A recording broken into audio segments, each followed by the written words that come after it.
मित्रों प्रणाम। भटकते सवाल में आपका स्वागत है। यदि आप सामाजिक विषमताओं के विश्लेषण, अध्यात्म, योग और विज्ञान में रुचि रखते हैं तो कृपया इस चैनल को सब्सक्राइब कर लें। आज का हमारा विषय है, क्या संस्कृति में कोई विविधता है या केवल यह एक भ्रम है।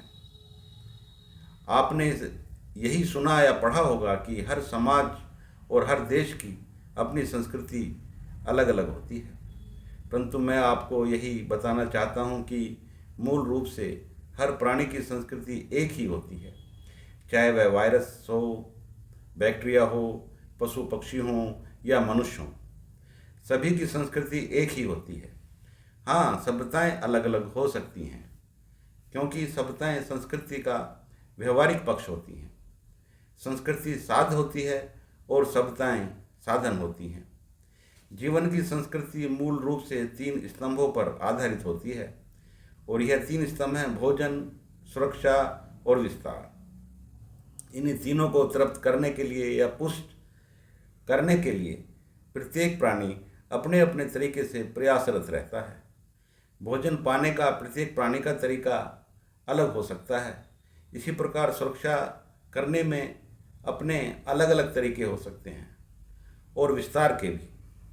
मनुष्य जिस सभ्यता की बात करता है, ये वही सभ्यताएं हैं। मनुष्य ने भोजन प्राप्ति के कई तरीकों की खोज की, कृषि का विकास किया, पशुपालन का विकास किया और जल स्रोतों की खोज की। हमारी संस्कृति का पहला स्तंभ यही है कि वह भोजन के स्रोतों की तलाश करे। प्रत्येक प्राणी अपने अपने ढंग से यही सब करता है, इसलिए हमारी संस्कृति का प्रथम स्तंभ एक ही है। ऐसा दुनिया में कोई प्राणी नहीं जो भोजन की तलाश न करता हो, चाहे वह वायरस हो, चाहे वह पशु पक्षी हो, चाहे वह मनुष्य हो। हमारी संस्कृति का दूसरा स्तंभ आत्मरक्षा है, इसलिए प्रत्येक प्राणी अपने अपने तरीके से अपनी आत्मरक्षा करता है।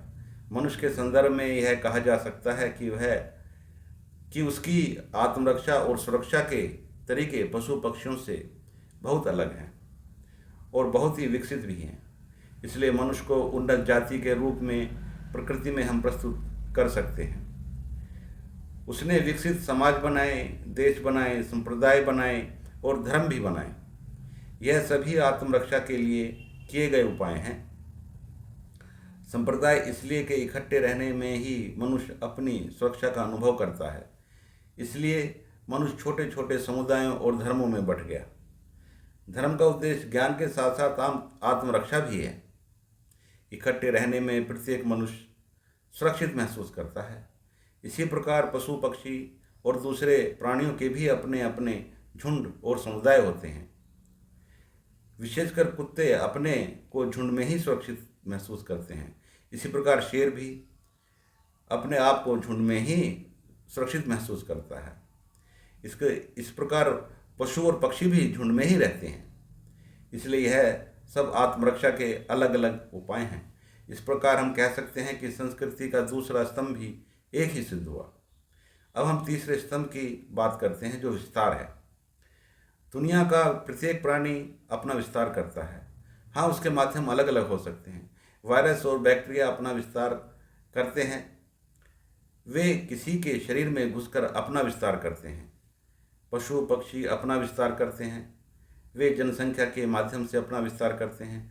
मनुष्य भी अनेक तरीकों से अपना विस्तार करता है। मनुष्य जनसंख्या के माध्यम से, कलाओं के माध्यम से और संबंधों के माध्यम से अपना विस्तार करते हैं।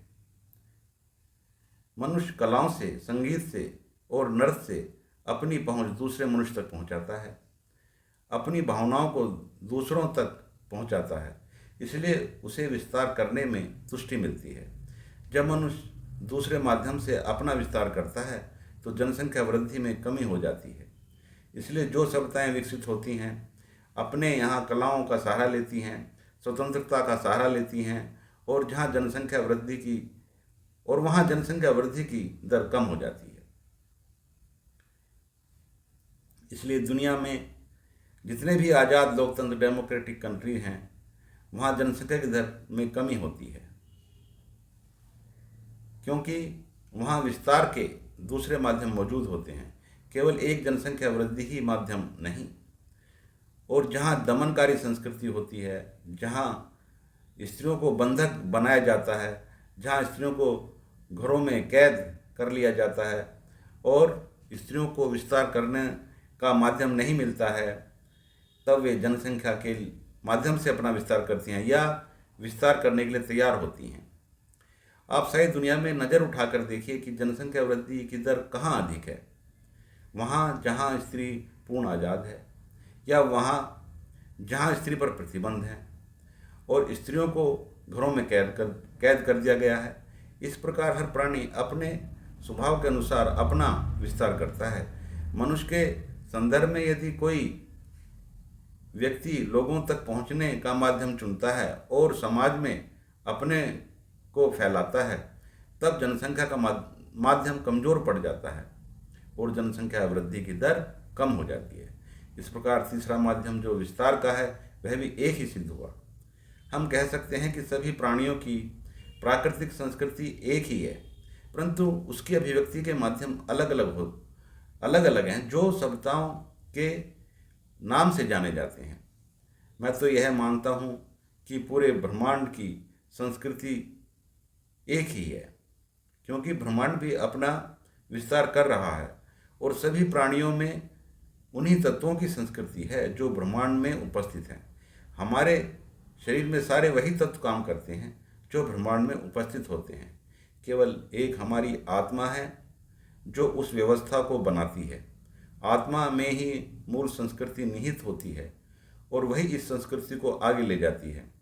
करोड़ों करोड़ों साल की संस्कृति आत्मा में ही निहित होती है, जो जीवन के आरंभ से लेकर आज तक जो विकास हुआ है वह आत्मा के स्वरूप में सभी प्राणियों में हुआ है और आत्मा ही उसका संवाहक है। धन्यवाद।